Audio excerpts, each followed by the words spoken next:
Karnataka technology based cities 4 ఏకకాలంలో కడుతోంది. Saudi Arabia అయితే ఆధునిక టెక్నాలజీని అందుకుంటూ మారబోతున్న పరిస్థితుల్ని, రాబోతున్న సవాళ్ళని తట్టుకునేందుకు ది లైన్ అనే మహానగరాన్ని టెక్నాలజీ బేస్డ్గా నిర్మిస్తోంది. చుట్టుపక్కల రాష్ట్రాలు, ప్రపంచ దేశాలు, నగరాలు, సిటీల్ని అలవోకగా నిర్మిస్తూ ఉంటే మనం మాత్రం 11 ఏళ్లుగా ఒక నగరాన్ని నిర్మించడానికి అవస్థలు పడే పరిస్థితి ఎందుకు వస్తుంది? భావజాలాల వారీగా, పార్టీల వారీగా విడిపోయి తన్నుకునే పరిస్థితి రావడానికి అసలు కారణం ఏంటి? జెండాలు, ఎజెండాలు కాసేపు పక్కన పెడదాం. కులాలు, ప్రాంతాలకు అతీతంగా అసలు యాజ్ ఏ యూనిట్, ఒక రాష్ట్రంగా మనం ఆలోచిస్తే గనక మన సమస్యకి అసలు కారణం ఏంటో మనకు అర్థమవుతుంది. పక్క రాష్ట్రాల్లో ఏం జరుగుతుందో, ఎంత ప్రోగ్రెస్ ఉంటుందో చూద్దాం. అలాగే మనం విభిన్నమైన సంఘర్షణల్లో చిక్కుకొని సాలిగుళ్ళో ఈగల్లాగా కొట్టుకోవాల్సిన పరిస్థితి ఎందుకు వస్తుందో కూడా ఒక్కసారి లోతుగా ఆలోచిద్దాం.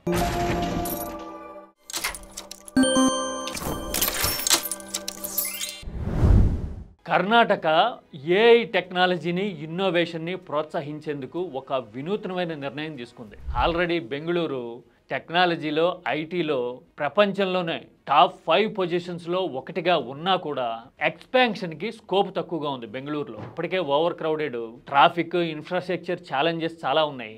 అందుకోసమే ఈ సవాళ్ళన్నింటినీ తట్టుకునేందుకు బెంగళూరుకి చుట్టుపక్కల 4 శాటిలైట్ సిటీస్ని డెవలప్ చేయాలని కర్ణాటక ప్రభుత్వం సన్నాహాలు ఆల్రెడీ మొదలుపెట్టేసింది. అవేంటో తెలుసా? క్విన్ సిటీ దొడ్డబల్లాపూర్లో, స్విఫ్ట్ సిటీ సర్జాపూర్లో, ఏఐ సిటీ బిదాడిలో, క్వాంటమ్ సిటీ హెసరగట్టాలో. ఈ 4 సిటీల్ని సాధ్యమైనంత తొందరగా పూర్తి చేయాలని, కొత్తగా రాబోతున్న టెక్నాలజీని, ఆపర్చునిటీస్ని అందిపుచ్చుకోవాలని కర్ణాటక ప్లాన్ చేస్తోంది. నిజానికి కర్ణాటక ముఖ్యమంత్రి సిద్ధరామయ్యకి రాజకీయంగా అంత కంఫర్టబుల్ పొజిషన్ ఏం లేదు. మీడియా సపోర్ట్ కూడా ఆయనకి అంతంత మాత్రం. పైగా కేంద్రంలో ఆయన అపోజిషన్ బీజేపీ ఉంది. అన్నిటికీ మించి సొంత పార్టీలోనే, కాంగ్రెస్లోనే సగం మంది సిద్ధరామయ్య వైపు ఉంటే ఇంకా మిగతా సగం మంది డీకే శివకుమార్ వైపు ఉన్నారు. ముఖ్యమంత్రిని మార్చాలి అనే సెగ రోజు రోజుకి తాకుతోంది, పెరుగుతోంది. అంటే ఏ రకంగా చూసినా కానీ రాజకీయ కంఫర్ట్ లేని సిద్ధరామయ్య భవిష్యత్తు కోసం, రాష్ట్రం కోసం 4 టెక్నాలజీ బేస్డ్ సిటీస్ నిర్మించాలి అని సన్నాహాలు మొదలుపెట్టడం, పనులు ప్రారంభించేశారు. అయితే ఈ విషయాన్ని ఎక్కడ ఓవర్గా ప్రమోట్ చేసినట్టు కానీ, లేదంటే గనక తన వల్లే ఇంత కృషి జరుగుతోందని, కర్ణాటక రూపురేఖలు మారిపోతాయని ఆయన క్లెయిమ్ చేసినట్టు కానీ, పబ్లిసైజ్ చేస్తున్నట్టు కానీ కనపడదు. ఒక్క కర్ణాటకే కాదు, సౌదీ అరేబియా అయితే ఏకంగా ది లైన్ అనే మహానగరాన్ని నిర్మిస్తోంది. ది లైన్ అంటే ఏంటో తెలుసా? ఎడారి ప్రాంతం గుండా నిర్మిస్తున్న ఆధునిక టెక్నాలజీ బేస్డ్ నగరం. సౌదీ ఎకానమీ ఇప్పటి వరకు పూర్తిగా ఆయిల్ ప్రొడక్ట్స్ మీద బేస్ అయి ఉంది కదా. తవ్వుతూ ఉంటే ఆయిల్ బావులైనా అయిపోతాయి కదా. అందుకోసమే ఇప్పుడు ఆల్టర్నేటివ్ కావాలి అని సౌదీ ఆలోచిస్తోంది. టెక్నాలజీ, ఇన్నోవేషన్ అయితే గనక ఎప్పటికీ ఎవాల్వ్ అవుతూనే ఉంటాయి, అంతులేని అవకాశాలు కల్పిస్తాయి. కాబట్టి ఎకానమీని ఆయిల్ వైపు నుంచి ఏఐ వైపు షిఫ్ట్ చేసేందుకు ఈ నగరాన్ని నిర్మిస్తూ ఉంది. నిర్మాణం కూడా ఎడారిలో ఉండే హీటును తట్టుకునేందుకు సోలార్ ప్యానెల్స్తో కప్పి ఉంచేసి 3 లేయర్స్గా చేస్తున్నారు ది లైన్ అనే సిటీ నిర్మాణాన్ని. 5 లేయర్లోనేమో జనావాసాలు, అపార్ట్మెంట్స్ ఉంటాయి. కింద లేయర్లో సూపర్ మార్కెట్, రిక్రియేషన్ సౌకర్యాలు ఉంటాయి. 3rd లేయర్లో ఇన్ఫ్రాస్ట్రక్చర్ అంటే ట్రామ్స్, మెట్రో ట్రైన్ లాంటి ఫెసిలిటీస్ ఉంటాయి. ఈ సిటీలో ఎక్కడ కారు వాడాల్సిన పరిస్థితి కానీ, కార్బన్ ఎమిషన్స్ అనే మాట కానీ రాకుండా కొత్త టెక్నాలజీని తీసుకొస్తున్నారు. క్లోజ్డ్ సర్క్యూట్స్లోనే సోలార్ రిఫ్లెక్షన్తో గ్రీనరీని పెంచడం లాంటి ఇన్నోవేషన్స్ కూడా ఇందులో చూపించబోతున్నారు. అంటే ఎకానమీకి ఎన్నుదన్నుగా ఉండటమే కాదు, జనం జీవితాలను అప్గ్రేడ్ చేయడానికి ఈ నిర్మాణం జరుగుతూ ఉంది. అంటే ఈ లైన్ అనే సిటీని చూసినా, ఇటు కర్ణాటక ప్రభుత్వం చేస్తున్న సన్నాహాలు చూసినా కానీ మనకు ఒక్కటే అనిపిస్తుంది. మారుతున్న ఛాలెంజెస్ని తట్టుకునేందుకు, అవకాశాలని అందిపుచ్చుకునేందుకు, భవిష్యత్ తరాలని పోటీలో ముందు నిలబెట్టేందుకు ఇన్ని ప్రయత్నాలు వీళ్ళందరూ చేస్తూ ఉన్నారు కదా. మరి మనం ఎక్కడున్నాము? ఒక రాజధాని నిర్మాణం మొదలు పెడితే అసలు ఇంత కాంప్లికేటెడ్ ఎందుకు అవుతోంది? 11 ఏళ్ళు అయినా కానీ అడుగు ముందుకు పడని పరిస్థితి ఓ పక్కన కనపడుతూ ఉంటే, కొత్తగా ఏం అనౌన్స్ చేసినా కానీ ఒక డిఫరెంట్ వాదన తెర మీదకి రావడము, వర్గాల వారీగానో, కులాల వారీగానో, భావజాలాల వారీగానో, అన్నిటికీ మించి పార్టీల వారీగా విడిపోయి సంఘర్షించుకునే సిచ్యువేషన్లో ఆంధ్రప్రదేశ్ నిరంతరం ఎందుకుంటోంది? ఇది కదా అసలు ఛాలెంజ్. దీనికి కారణం ఏంటి అని ఆలోచిస్తే కనుక ఒక్కటి కనపడుతుంది. మీడియా, పబ్లిసిటీ, ప్రాపగాండా బేస్డ్గా ఏ నిర్ణయం తీసుకున్నా కానీ ప్రచారం అడ్వాంటేజ్ ఎంత వస్తుందో అలాగే ఛాలెంజెస్ కూడా వస్తాయి. ఒక రాష్ట్రం విడిపోయిన తర్వాత రాజధాని ఎక్కడ ఉండాలి అనేది విత్ కన్సల్టేషన్సో లేదంటే కనుక విస్తృత ప్రజాభిప్రాయాలన్నింటినీ క్రోడీకరించో నిర్ణయం జరిగింది అని చెప్పగలిగి ఉండాలి. అలా కాకుండా ఒక మీడియా సంస్థ నేరుగా రాజధాని పేరు ఇది, రాష్ట్రానికి ఇది సూటబుల్ అని ప్రకటించిందనుకోండి, ఆ విధానాన్ని రాష్ట్ర ప్రభుత్వం అడాప్ట్ చేసుకుందనుకోండి, రాజకీయ సంఘర్షణ అక్కడే మొదలైపోతుంది. పైగా నాయకత్వం కూడా నిరంతరం తమ వల్ల ఇది జరుగుతోందని, తామే రూపురేఖలను మార్చేస్తామని, తామే ట్రాన్స్ఫార్మర్స్ అని చెప్పుకోవడానికి ఆ నగర నిర్మాణాన్ని ఒక నమూనాగా, ఒక ఆధారంగా వాడుకోవాలి అని అనుకుందనుకోండి, రాజకీయంగా ఆ నాయకత్వాన్ని అపోజ్ చేసే వాళ్ళందరూ ఆటోమేటిక్గా ఆ నిర్ణయాన్ని కూడా ప్రతిఘటించడానికి ప్రయత్నిస్తారు. సంఘర్షణ ఇక్కడ మొదలవుతుంది.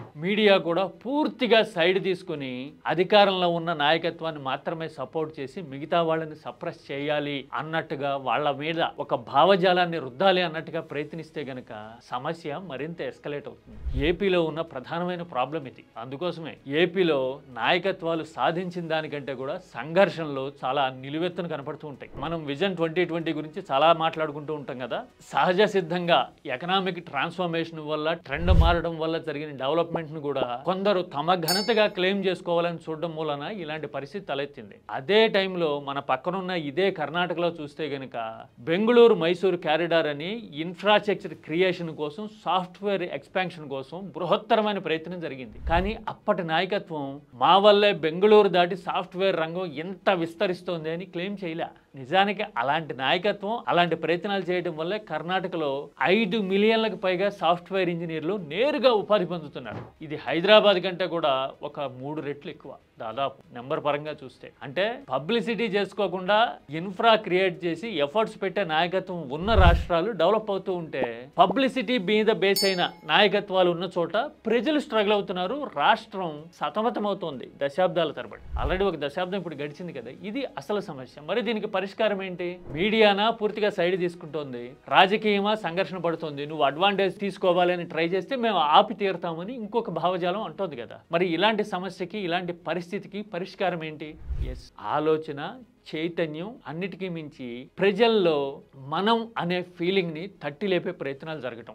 ఏపీలో అలాంటి వ్యవస్థలు కానీ, ఆలోచన పరులు కానీ, కళా సాహిత్యం కానీ యాక్టివ్గా లేవు. కర్ణాటక వరకు ఎందుకు, మన సిబ్లింగ్ స్టేట్ తెలంగాణతో పోల్చినా కూడా మనం చాలా వెనకబడి ఉంటాం. కావాలంటే మీరు చూడండి, తెలంగాణలో ఎవరు అధికారంలో అయినా ఉండనివ్వండి, ఎంత బలవంతులుగా కనపడినివ్వండి, ప్రజా సంఘాలు కానీ కళల గురించి, సంస్కృతి గురించి, జనం మనోభావాల గురించి మాట్లాడి గజ్జె కట్టి ఆడి పాడే బృందాలు నిరంతరం యాక్టివ్గా ఉంటాయి. వాళ్ళే జనం అభిప్రాయానికి గొంతుకులా వినిపిస్తారు. దానివల్ల ప్రభుత్వాలు, రాజకీయం కూడా ఒక అడుగు వెనక్కేసి జనం వైపు నుంచి ఎలాంటి రియాక్షన్ వస్తుందో అనే భయాన్ని ఏదో ఒక టైంలో నమ్మి తీరాల్సిన, దాని ప్రకారం యాక్ట్ చేయాల్సిన పరిస్థితి వస్తుంది. కేసీఆర్కి అంతులేని మెజారిటీ ఉన్న సమయంలో కూడా ఈ పౌర సమాజం యాక్టివ్గా ఉంది తెలంగాణలో. అలాగే ఇప్పుడు కాంగ్రెస్ హయాంలో కూడా పౌర సమాజం విజిలెంట్గా ఉండటాన్ని మనం చూస్తూ ఉంటాం. తెలంగాణలోనే కాదు, ఇప్పుడు మనం చెప్పుకుంటున్న బెంగళూరులో కూడా నమ్మ కర్ణాటక అనే మూమెంట్ జరిగిన తర్వాతే